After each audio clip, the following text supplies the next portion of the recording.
నమస్తే. రాజకీయం, cinema, గమ్మతి ఇచ్చంత్రాలు, viral అవుతున్న వీడియోలు ఇట్లా తీరు వార్తలతోని మన మైక్ టీం ముచ్చలే తయారుగున్నాయి. చలో చూసేద్దాం పార్నే. అదకంటే మొదలు హెడ్లైన్స్.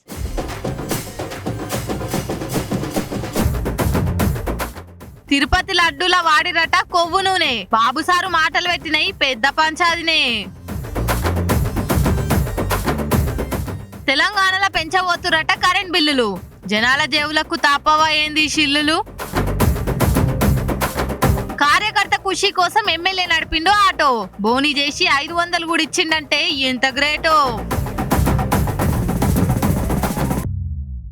చవితి పండుగ గడిచిపోయి 11 రోజులు అయిపోయినా గానీ ఇంకా ఆడాడ వినాయకుల నిమజ్జనాల వీడియోలు, గమ్మతి గణేషుల ఫోటోలు, డ్రోన్లతోని బుజ్జి వినాయకుల నిమజ్జనాలు, గణపతిని అలుముకొని ఏడుస్తున్న చిన్న పిల్లల ముచ్చట్లు సోషల్ మీడియాలో మస్తు తిరుగుతున్నాయి. కానీ అవన్నీ ఒక ఎత్తు అయితే ఇగో ఈ ముచ్చట ఇంకో ఎత్తు. ఎందుకంటే మండపం కాంచి నిమజ్జనానికి దొలకపోయేటందుకు ట్రాక్టర్లు ట్రక్కులు కట్టకుండా మొత్తం ముచ్చట నేనేం చెప్తా బాగుంటది కానీ మీరే చూడురి. 11 రోజులు పరమ భక్తితోని పూజలు చేసి మల్లేడాదికి రావయ్యా మమ్మల్ని మంచిగా చూడయ్యా అని దండం పెట్టి బ్యాండ్ సప్పుడు బారాత్లు డాన్సులు డీజేలతోని అందరి నిమజ్జనం చేసుడు మస్తు కామనే మనం చూస్తున్నదే. కానీ గీడ చూడుర్రి, గణేశుణ్ణి మండపాలనే పాలతో నిమజ్జనం చేస్తుర్రు. పులిల విగ్రహాలకైతే పాలాభిషేకాలు పంచామృతాలతో అభిషేకాలు చేస్తుంటారు. కానీ ఈడ మాత్రం ప్రతి ఇంటి నుంచి పాలు తెచ్చి ఇట్లా ఒక్కొక్క లైన్ లో నిలబడి మంచిగా మంత్రాలు చదువుతుండగా భక్తితోని వినాయకుని విగ్రహం మీద పాలు పోసి కరిగిస్తున్నారు. సంగారెడ్డి జిల్లా విద్యుత్ నగర్ కాలనీలో పెట్టిన ఈ గణపయ్యని ఇట్లా మండపాలనే పాలతో నిమజ్జనం చేసిన వీడియో ఇప్పుడు మస్తు వైరల్ అవుతున్నది. ఇట్లా పాలు పోసినాక గరిన మట్టిని వచ్చిన భక్తులు ఇంటికి తీసుకుపోయి తులసి చెట్టు పెట్టుకుంటారట. మంచిగా ఉంది ఆలోచన. మట్టితోని మస్తు పాయరంగా పెట్టుకున్న గణపయ్యని 11 రోజులు పత్రి ప్రసాదాలతో పూజ చేసి మళ్ళీ కాలుష్యం కలిసే నీళ్ళలేసుడు ఇష్టం లేక ఇట్లా చేసినట్టున్నారు. ఇక దేవుని పేరు మీద ఇసొంటిది ఏది చేసినా కానీ ఎంబటే వాదించుకుంటా బయలుడే బ్యాచ్లుండి గన్నిగనం పాలు ఇవ్వాలన్న పిల్లలకో పేద సాధలకో ఇస్తే ఆకలి తీరేది కదా అనుకుంటే ఎప్పట్లెక్కనే కామెంట్లు చేస్తారు. కానీ భక్తున్న పబ్లిక్ మాత్రం చూసి దండం పెట్టుకుంటున్నారు. అన్న నమస్తే. నేను మన పార్టీ కార్యకర్తను. పార్టీ కోసం మస్తు పనిచేసిన, ఏళ్ళ సంధి జెండా మోసిన అని ఎమ్మెల్యే కాడికో ఎంపీ కాడికో పోయి చెప్తే జర తీరుకున్న లీడర్ అయితే నవ్వి ఓ ఫోటోనో సెల్ ఫోనో ఇచ్చి చలో ఇక అంటారు. కొందరు అయితే అది కూడా చేయరనుకోరి. కానీ గీ లీడర్ మాత్రం కార్యకర్తను ఖుషి చేస్తేందుకు ఎంత పనిచేసిండో చూడురి.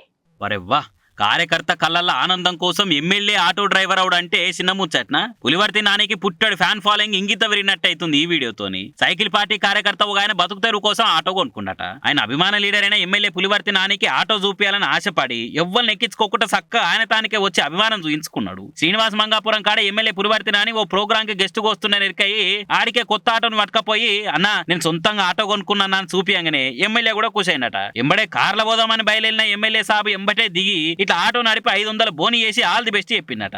ఎట్లనో అట్లా మొత్తానికి పవర్లకు వచ్చినాం కదా అని పార్టీ కోసం పనిచేసిన వాళ్ళని పట్టించుకున్నట్టు చేయకుండా ఏదో ఎలక్షన్లప్పుడే లేని పారని చూయించినట్టు కాకుండా అభిమానం చూయించిన కార్యకర్త కోసం గింత చేసిందంటే గ్రేటే అనుకుంటా తారీఫ్ చేయబట్టి ఈ ముచ్చటను చూసిన నెడిజనాలిగా.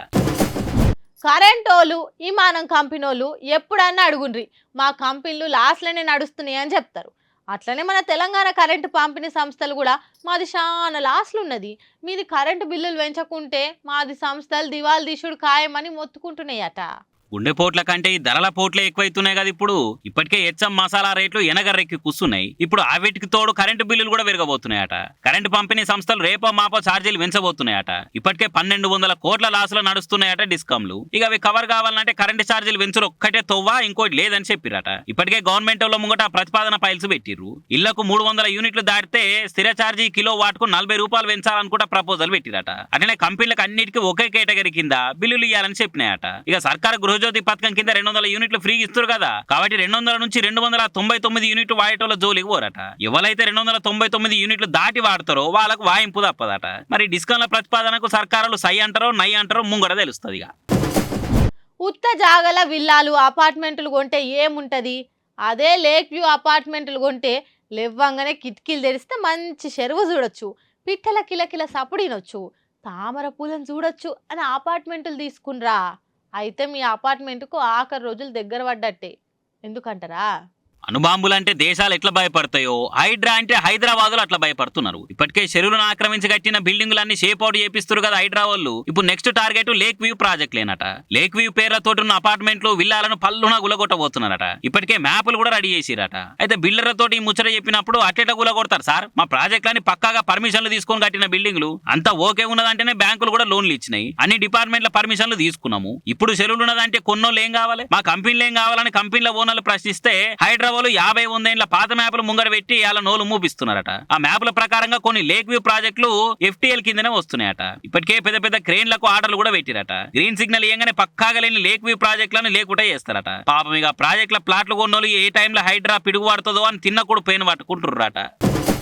తిరుమల ఎంకన్న లడ్డు అంటే ఎంత పవిత్రంగా చూస్తాం మనమంతా. లడ్డుల చిన్న పలుకు కింద పడ్డ కండ్లకు అద్దుకొని నోట్లేసుకుంటాం. నీసు గీసు తిన్నా లడ్డు దగ్గర కూడా పోం. అసొంటి లడ్డూలు తయారు చేసేటందుకు జంతువుల కొవ్వు వాడినరని ఖుద్దు ముఖ్యమంత్రి బాబు సారే అంటున్నాడంటే తిరుమల ఎంకన్న సన్నిధిలో ఏం జరిగింది నొద్దులో? మరి రాజకీయంగా వైసీపీని ఇరికిద్దామని అన్నాడా, హిందువులను వైసీపీకి యాంటీ చేద్దామని అన్నాడా, జగన్ను దెబ్బతీస్తందుకు అన్నాడా ఏంది అన్న తెలియదు గానీ చంద్రాల సార్ మాట్లాడిన మాటలు ఇప్పుడు మంటలు పుట్టిస్తున్నాయి. వైసీపీ సర్కారు ఉన్నప్పుడు తిరుమల ఎంకన్న లడ్డూల్లా నెయ్యికి బదులు జంతువుల కొవ్వు వాడిర్రు, నాకు ఆఫీసర్ల సంగతి చెప్పినప్పుడు జల్లుమన్నది, అట్టెట్లా చేసిర్రు అంటే నెయ్యికి ఖర్చు ఎక్కువైతుందని జంతువుల నూనె వాడిరు సార్ అని చెప్తే నా కళ్ళు బైర్లు గమ్మినాయి, గంతకు తెగిచ్చిర్రా అని బాధపడ్డా. కానీ మేము అధికారంలోకి రాగానే తిరుమల ఎంకన్న లడ్డూ తయారీల నాణ్యత పెంచినాము. కర్ణాటక రాష్ట్ర సర్కార్ నడిపించే నందిని డైరీ నుంచి నెయ్యిని తెప్పిస్తున్నాము. కడాన అన్న దానంలో క్వాలిటీ ఆఫ్ ఫుడ్ లేకుండా చేశారు. దేవుని దగ్గర పెట్టే ప్రసాదం అపవిత్రం చేసే విధంగా ఓసారి బాధేస్తుంది. నాసి రకమైన ఇంగ్రీడియంట్సే కాకుండా ఎనిమల్ ఫ్యాట్ కూడా వాడారని, ఏది గీకు బదులు. ఈరోజు స్వచ్ఛమైన గీదెమన్నాం, ప్రక్షాళన చేయమన్నాం, నాణ్యత పెరిగింది, ఇంకా కూడా నాణ్యత పెంచుతాం.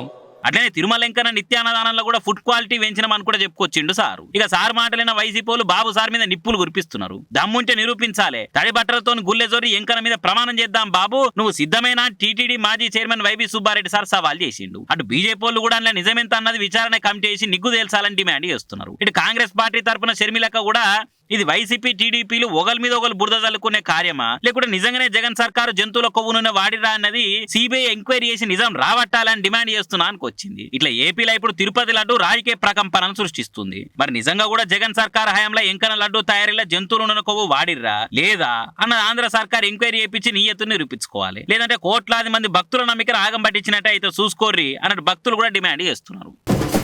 చూసిరాన్లా నేను పట్టుకొచ్చిన ముచ్చట్లు ఎట్లున్నాయో ఇంకిన్ని ముచ్చట్లతో మళ్ళీ కలుద్దాం. అప్పటిదాకా చూస్తూనే ఉండరు మైక్ టీవీ ముచ్చట్లు.